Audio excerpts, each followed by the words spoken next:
નમસ્કાર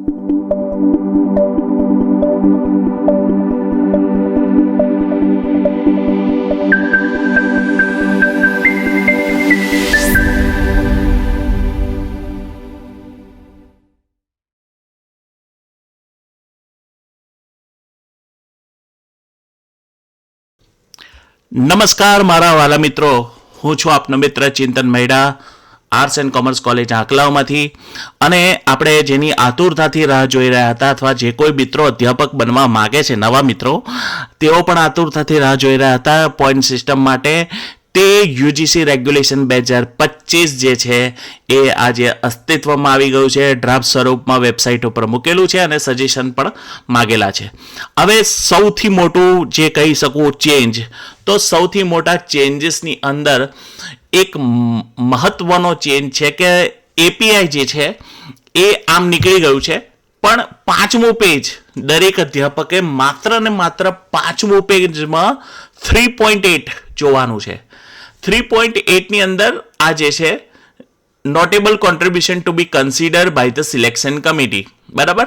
તો આ જે 9 જે પેરામીટર્સ આપેલા છે, innovative teaching, contribution, research, lab development, કોઈ પ્રોજેક્ટ પૂરો કરવો ઇન્વેસ્ટિગેટર તરીકે, તમે જે ભણાઈ રહ્યા છો ટેકનિકલ ભલે હોય પણ એ ઇન્ડિયન લેંગ્વેજીસમાં પ્રસ્તુત કરવું, એની બુક કે કંઈક પ્રોજેક્ટ કરવો, ટીચિંગ અને લર્નિંગ ઇન્ડિયન નોલેજ સિસ્ટમ જે છે એને લગતું કંઈ કામ કરવું, સ્ટુડન્ટની ઇન્ટર્નશીપ માટે સુપરવિઝન કરવું, ડિજિટલ કન્ટેન્ટ ક્રિએટ કરવો, કોમ્યુનિટી એન્ગેજમેન્ટ એન્ડ સર્વિસીસ કરવી, સ્ટાર્ટઅપ માટે કંઈ કરવું, પર પેટન્ટ નોંધાવી.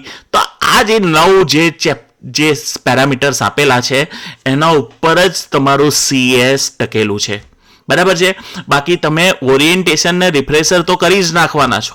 બીજી એક મહત્વની વસ્તુ, જો હું અહીં લખતો રહીશ તો સૌથી મોટી ઇમ્પોર્ટન્ટ વસ્તુ પહેલા જે હોય, તો એક ખાસ વસ્તુ પહેલા આપણે જણાવી દઈએ કે સૌથી પહેલા એવું હોતું હતું કે તમે કોઈ બેચલર ડિગ્રી કરો, બરાબર છે. બેચલર ડિગ્રી પછી તમે કદાચ કોઈ માસ્ટર ડિગ્રી કરો, એમ કોમ કે એવું કરો, અને ત્યાર પછી તમે પીએચડી અથવા નેટ કરો એટલે તમે પ્રોફેસર બનતા હતા. પણ હવે એક સિમ્પલ ફંડા એ આવી ગયો છે કે તમારે પ્રોફેસર બનવું હોય, એસોસિએટ પ્રોફેસર બનવું હોય, કે તમારે પ્રોફેસર બનવું હોય, બીએ ડિગ્રીનો 4 યર્સનો જે નવો કોર્સ આવેલો છે એ કરો અથવા પીએચડી કરો એટલે તમે એલિજિબલ થઈ જાઓ છો. ત્યાર પછી માસ્ટર ડિગ્રી કરવાની જરૂર નથી. જો તમે માસ્ટર ડિગ્રી કરેલી હોય તો તમારે માસ્ટર ડિગ્રી જોડે પીએચડી અથવા નેટ, આ એ લોકો માટે છે જે લોકો જૂના કોર્સમાં ભણેલા છે, બરાબર. અચ્છા,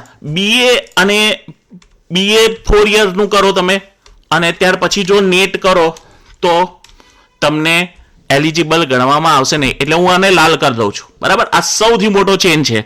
એસોસિએટ બનવું હોય તો 8 વર્ષનો એક્સપિરિયન્સ છે, પ્રોફેસર બનવું હોય તો 10 વર્ષનો એક્સપિરિયન્સ છે. પણ સૌથી મોટી વસ્તુ છે કે 4 વર્ષની બીએની ડિગ્રી કરો અને પીએચડી કરો એટલે તમે ડાયરેક્ટલી પ્રોફેસર અધ્યાપક બનવા માટે ગુજરાતમાં અધ્યાપક સહાયક, આસિસ્ટન્ટ પ્રોફેસર, એસોસિએટ બનવા માટે તમે એલિજિબલ છો. કદાચ આમાં હું ભૂલ કરી શકતો હોઉં, બરાબર, અથવા ડ્રાફ્ટમાં કંઈ સુધરી શકતું હોય, પણ અત્યારે હાલ પહેલી નજરે એવું દેખાઈ રહ્યું છે. આ ઉપરાંત એમએ કરો તો પછી તમારે પીએચડી અથવા નેટ કરવી પડે તો તમે પ્રોફેસર બની શકો છો. ત્યાર પછી સૌથી મોટો ચેન્જ, સૌથી મોટો કેર જર્નલ્સ જે હતી એને કાઢી નાખવામાં આવી છે. કોઈ જગ્યાએ કેર જર્નલ્સ શોધીને મરી જશો તો પણ તમને મળશે નહીં. કેર જર્નલ્સની જગ્યાએ હવે જે છે એ પીયર રિવ્યુડ જર્નલ્સ જે છે એમાં તમારા પબ્લિકેશન ગણાશે. ઉપરાંત ચેપ્ટર પબ્લિકેશન પણ ગણાય છે અને બુક પબ્લિકેશન પણ ગણાશે, બરાબર. પણ શેના માટે? તો સીએસ માટે. એટલે એક વખત તમે અધ્યાપક બનો ત્યાર પછીની વાત છે, અથવા લેવલ 10માં જવા માટે અધ્યાપક સહાયક માટે, અથવા તો જે પહેલા સ્કીમ હતી જેને આપણે કહીએ છીએ ટેબલ 3A અને 3B. કદાચ મેં ઘણા બધા કેલ્ક્યુલેટર બનાવ્યા છે, તમે જોયા હશે અધ્યાપક સહાયક માટે તો, અને મેં એપીઆઈ કેલ્ક્યુલેટર પણ ક્રિએટ કરેલું છે. તો આ બધી એપીઆઈ સ્કીમનો કોઈ જ મિનિંગ નથી રહેતો. માત્ર ને માત્ર તમારે નોટેબલ કોન્ટ્રીબ્યુશન, મેં જે કહ્યું આ 5મા પેજને ગોખી નાખવાનું છે. આની અંદર જે 9 પેરામીટર્સ છે એ 9 પેરામીટર્સમાંથી તમારે 4 એક જેવા પેરામીટર્સ કરવાના રહેશે, જે લગભગ આપણે ગુડ સેટિસ્ફેક્ટરી કોર્સ હતું એ પણ નીકળી ગયું છે, ટીચિંગ કરો છો કે નહીં એ પણ નીકળી ગયું છે. એટલે જે છે રેગ્યુલેશન જે છે એ થોડું ઇનોવેટિવ જે છે પ્રેક્ટિસીસ તરફ આગળ વધ્યું છે. એટલે તમે કોઈ ઇનોવેટિવ કામ કરો તો એના તરફ આગળ વધ્યું છે. આમ ઘણી રીતે સારું પણ છે અને એક રીતે આના કોન્સ પણ છે, ઘણા બધા કોન્સ છે આ રેગ્યુલેશનના. જો આ અધ્યાપક સહાયકની મેરિટ કેલ્ક્યુલેટર સિસ્ટમ હતી જે મેં 2018માં જ્યારે પહેલી વખત 2018માં રેગ્યુલેશન આવ્યું ત્યારે જ બનાવી દીધેલી હતી, ત્યાર પછી આ જ ફોલો થઈ છે 22 અને 23ની અંદર. આ સિસ્ટમ આખી નીકળી ગઈ છે, આ સિસ્ટમ હવે અસ્તિત્વમાં નથી. બરાબર, તો આ બધું કરવાની કોઈ જરૂર નથી. અંદર એવી કોઈ જ પણ સિસ્ટમ આપી નથી. ફાઇનલ ડ્રાફ્ટની અંદર કદાચ જો સિસ્ટમ આપે તો બરાબર છે. હવે આખું જ રેગ્યુલેશન હું કહીશ, માત્ર લાઇબ્રેરિયનના પેરામીટર્સ હું લઈશ નહીં. તો પહેલા પેજની અંદર જે જનરલ ડિટેલ છે એટલે આપણે એ જોતા નથી. અને ત્યાર પછી આગળ થોડું વધીએ.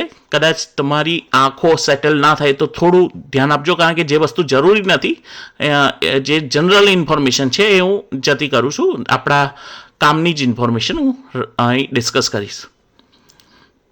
તો અહીં તમે જોશો તો publication of book and chapter in Indian may be encourage or આવું બધું લખેલું છે.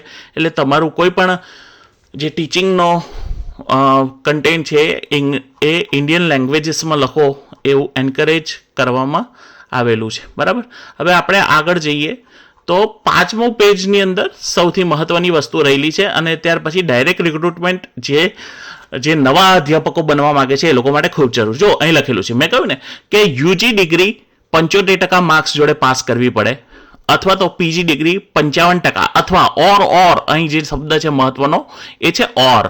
બરાબર, તો ઓર જે છે એ ખૂબ જ મહત્વનો અહીં બની જાય છે, આ ઓર. બરાબર, પીજી ડિગ્રી પાસ કરવી પડે અથવા તો તમારે એની જોડે આ બંનેમાંથી કોઈ પણ વસ્તુ તમારે કરવી પડે. જે નવા વિદ્યાર્થીઓ છે એ લોકો યુજી ડિગ્રી 4 જે છે NCRF લેવલ 6નો કોર્સ પાસ કરે 4 વર્ષનો, અને ત્યાર પછી PhD કરે તો પણ ચાલે. હવે NCRF લેવલ 6ની અંદર 3 વર્ષ આવે છે કે 4 વર્ષ આવે છે એ ખાલી આપણે જોવાનું રહે છે. નેશનલ ક્રેડિટ જે ફ્રેમવર્ક છે એની અંદર આઈ થિંક NCRF, ચલો આપણે ChatGPT ને પૂછીની વાત છે, અને એની જોડે PhD ડિગ્રી હોવી જોઈએ. હવે કોઈને પીજી ડિગ્રી કરી હોય તો એ નેટ આપીને પણ અધ્યાપક બની શકે છે. બરાબર, પણ અંદર એવું નથી લખ્યું કે યુજી ડિગ્રીને નેટ આપેલું હોય તો તમે અધ્યાપક માટે એલિજિબલ છો. બરાબર છે, તો આના પછી આપણે આગળ જતા જઈએ તો આવી જાય છે એસોસિએટ પ્રોફેસર, જે એકેડેમિક લેવલ 13 આવે છે. એમાં પણ એની એ જ જે છે લાયકાત છે કે યુજી ડિગ્રી અને PhD. અહીં વન્સ અગેન ફરી એકવાર ઓર શબ્દ આવી જાય છે, અને ઓર શબ્દ આવે છે એટલે ફરીથી એની એ જ વસ્તુ આવે છે કે તમારે એસોસિએટ પ્રોફેસર માટે જે છે એ 75% યુજી ડિગ્રી સાથે કરવાના છે, અને PhD ડિગ્રી સાથે તમારે લેવલ 8 પૂરું કરવાનું છે, અને 8 વર્ષનો એક્સપિરિયન્સ તમને હોવો જોઈએ, અને જે છે એ તમારે કોઈ કોલેજની અંદર કે રિસર્ચ ઇન્સ્ટિટ્યૂટની અંદર 8 વર્ષનો એક્સપિરિયન્સ હોવો જોઈએ માન્યતાવાળો. રિસર્ચ એક્સપિરિયન્સ માટે 3.13નો જે ક્લોઝ છે એ લાગુ પડશે. કદાચ એમાં 3.13નો જે ક્લોઝ છે એ જોઈ લઈએ આપણે શું છે. તો એની અંદર લખેલું છે ધ ટાઈમ કેન્ડિડેટ. ઓકે, તો એની અંદર જે છે એક્સપિરિયન્સની વાત કરેલી છે. હવે આગળ કદાચ આપણે જઈએ ફરીથી એકવાર તો એસોસિએટ પ્રોફેસરની અંદર તમારા 8 વર્ષનો અનુભવ જોઈશે, અને 8 પબ્લિકેશન જોઈશે તમારે પીયર રિવ્યુડ જર્નલમાં. અહીં કેર જર્નલ્સ લખેલું નથી એટલે don't worry about it. 8 book chapters જોઈએ તમારે. એટલે જો તમારી જોડે પબ્લિકેશન ના હોય તો બુક ચેપ્ટર્સ 8 જેવા હોવા જોઈએ. ઓર છે બધું. અને publication of a book, author તરીકેની તમારી જોડે એક બુક હોય, એટલે માત્ર એક જ બુક હોય. બરાબર, અ બુક લખેલું છે એટલે ઓથર તરીકેની એક બુક હોય અથવા કો ઓથર તરીકેની 2 બુક હોય. કેટલું સહેલું કરી નાખ્યું છે. એસોસિએટ પ્રોફેસર માટે શું જોઈએ? તો એસોસિએટ પ્રોફેસર માટે તમારી જોડે આટલી વસ્તુ ખાલી હોવી જોઈએ. એસોસિએટ માટે લેટ મી સી, એસોસિએટ માટે તમારી જોડે પીએચડી ડિગ્રી, ઓકે, યુજીની ડિગ્રી જોડે અથવા તો માસ્ટરની ડિગ્રી જોડે. આ ઉપરાંત 8 વર્ષનો એક્સપિરિયન્સ, 8 પબ્લિકેશન, બરાબર. પછી એ 8 પબ્લિકેશન તમારા રિસર્ચ પબ્લિકેશન એટલે જર્નલમાં પણ હોય તો પણ ચાલે, ચેપ્ટરમાં હોય તો પણ ચાલે, અને અથવા તો એક જ બુક તમારે પબ્લિશ કરવાની રહે છે, બરાબર. એના સિવાય કદાચ એવું હોય કે 4 ચેપ્ટર હોય ને 4 તમારા પબ્લિકેશન હોય ને એકાદ પેટન્ટ હોય, તો બધું ટોટલ થઈને 8 થવું જોઈએ. પણ જે રીતે મેં કહ્યું ને કે 5મું પેજ તમે ગોખી નાખજો, કારણ કે એ બહુ મહત્વનું છે. Notable contribution in at least 4 areas out of the 9. એટલે કે પેલા મેં કહ્યું ને કે જે આખું 5મા પેજ ઉપર જે ક્રાઇટેરિયા આપેલા છે 9, એમાંથી તમારે 4ની અંદર ખાસ કોન્ટ્રીબ્યુશન કરવું પડે ને એ કમિટી જોશે, બરાબર. તો આમાં એપીઆઈ જેવું કંઈ છે જ નહીં. જે એપીઆઈ જે હતું સ્કીમ, અચ્છા કોઈકને એવું કહેશે કે તો અમારું એપીઆઈ કામનું શું, તો જૂના રેગ્યુલેશન માટે કામમાં આવે છે. અને હું તો ગમે તે રીતે બીજું કોઈ પણ વેબસાઇટ ઇનોવેટિવ માટે બનાવી શકું છું. અને મેં જે છે એ મારું કામ, મારી સેવા કરી દીધેલી છે, એટલે મારે એને માટે કોઈ ચિંતા છે નહીં, બરાબર. તો હવે આ બધું મારું જે છે એ પણ કોઈ કામનું નથી. જો આમ છે એ 2018 પ્રમાણે તમે ગણી શકો છો આ બધું, બરાબર છે, પ્રિન્સિપાલ માટે. પણ હવે એની કોઈ જરૂર રહેતી નથી, કારણ કે એપીઆઈ સ્કીમ નથી, પણ તમારે એટલી ઇનોવેટિવ પ્રેક્ટિસીસ કરવાની રહે છે. ચલો, સો પ્રોફેસર બનવા લેવલ 14 માટે તો કહે છે કે યુજી ડિગ્રી હોવી જોઈએ, 75% માર્ક્સ, અને પીએચડીની ડિગ્રી હોવી જોઈએ, અથવા તો તમારી જોડે પીજીની 55% માર્ક્સની ડિગ્રી અને પીએચડી હોવું જોઈએ, બરાબર. a minimum of 10 years of teaching experience, બરાબર. એટલે 10 વર્ષનો તમારો એક્સપિરિયન્સ હોવો જોઈએ, અને 10 રિસર્ચ પબ્લિકેશન કમ્બાઇન હોવા જોઈએ અથવા તો ઇન્ડિવિજ્યુઅલ હોવા જોઈએ. જેની અંદર જે છે પેલામાં 1 બુક હતી એસોસિએટમાં, આમાં 4 બુક્સ છે, અથવા બધામાં ઓર છે. એટલે કે 10 પબ્લિકેશનમાં તમે જર્નલ્સ સમાવેશ કરી શકો છો, 10 બુક ચેપ્ટર્સ લખી શકો છો, 10 જે છે પબ્લિકેશન જે છે એ ઇન્ડિવિજ્યુઅલ ઓથર તરીકે બુક પબ્લિશ કરી શકો છો, કો ઓથર તરીકે કરી શકો છો, અથવા એને કમ્બાઇનિંગ સ્કોર તમારો 10 હોવો જોઈએ. એટલે આમાં શું છે, આનું સમજો તમે કે ધારો કે પ્રોફેસર મારે બનવું છે, બરાબર. પ્રોફેસર મારે બનવું છે, તો મારી જોડે જો 10 રિસર્ચ પેપર હોય તો મારે કંઈ કરવાનું રહેતું નથી, બરાબર. આ ઉપરાંત મારી જોડે 10 ધારો કે 10 ચેપ્ટર હોય પબ્લિશ કરેલા, તો પણ મારે કરવાનું નથી. ધારો કે મારી જોડે 4 રિસર્ચ પેપર છે અને 3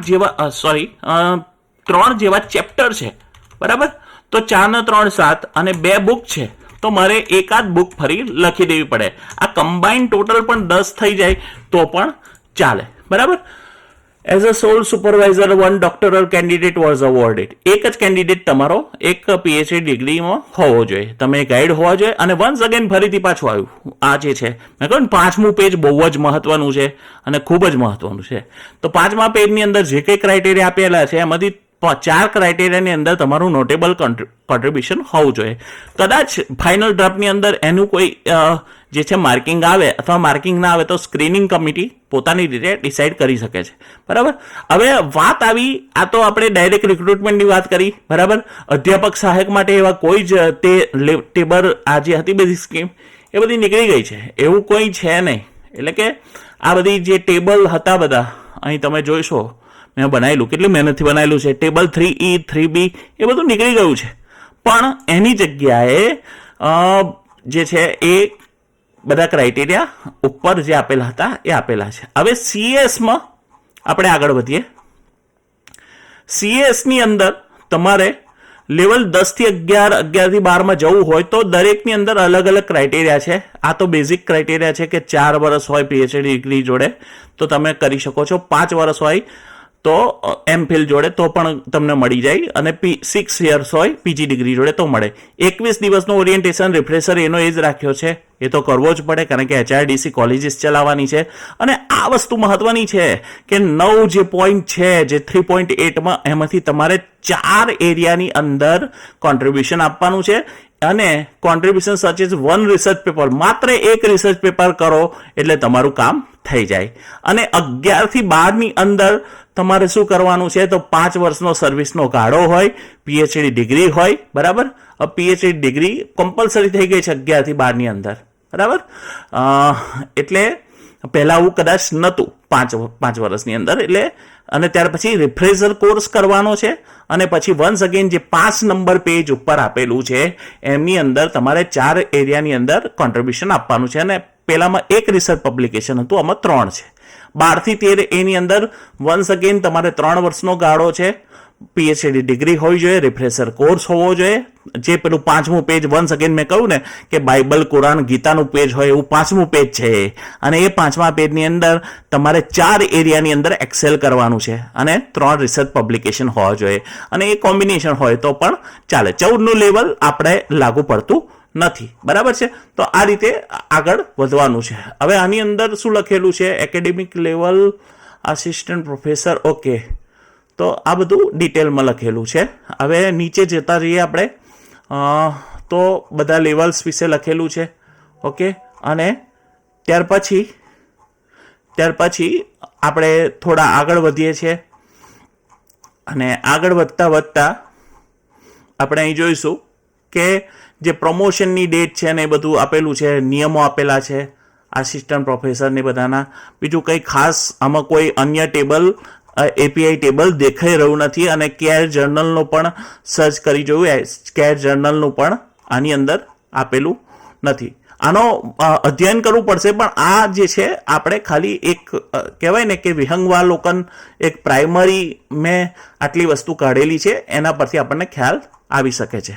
હવે થોડું વધારે આગળ જતા જઈએ તો એની અંદર આગળ વધીએ છીએ. જેમ જેમ આગળ વધીએ એમ પ્રિન્સિપાલ, વાઇસ ચાન્સલર તમામની એલિજિબિલિટી થોડી બદલાઈ જશે, પણ આપણે હાલ એની કોઈ ચર્ચા કરવાની નથી. એના સિવાય જે છે પ્રોબેશન પીરિયડ જે છે તમારો 1 વર્ષનો અને 1 વર્ષ એક્સટેન્ડ કરી 2 વર્ષનો પ્રોબેશન પીરિયડ કરી દેવામાં આવ્યો છે અને લીવ્સ જે છે એની પણ માહિતી આ રેગ્યુલેશનની અંદર આપી દેવામાં આવેલી છે, બરાબર. તો ટોટલ 41 પેજનું અધ્યયન કરતા ખાલી મેઇન વસ્તુ એ ખબર પડે છે કે પીએચડી ડિગ્રી જે છે એ હવે યુજી સાથે કરો તો તમે અધ્યાપક બનો. કેર જર્નલનું કોઈ મહત્વ નથી. અને 5મું જે 9 કોર એરિયાઝ આપેલા છે કોન્ટ્રીબ્યુશન, એ ખૂબ જ મહત્વના છે. Thank you. આપણે ફરી મળીશું, નવા વિડીયો બનાવતા રહીએ છીએ અને એક નવી ચેનલ ખોલી રહ્યો છે, એનું નામ છે વાત ઉચ્ચ શિક્ષણની, જેમાં તમે તમારી કોલેજના ન્યૂઝ મોકલી શકો છો. હું છું ચિંતન મહેડા, આપનું સ્વાગત કરું છું અને થેન્ક યુ. અને સબસ્ક્રાઇબ કરો અને કોમેન્ટ કરો કેવો લાગ્યો તમને આ રેગ્યુલેશન.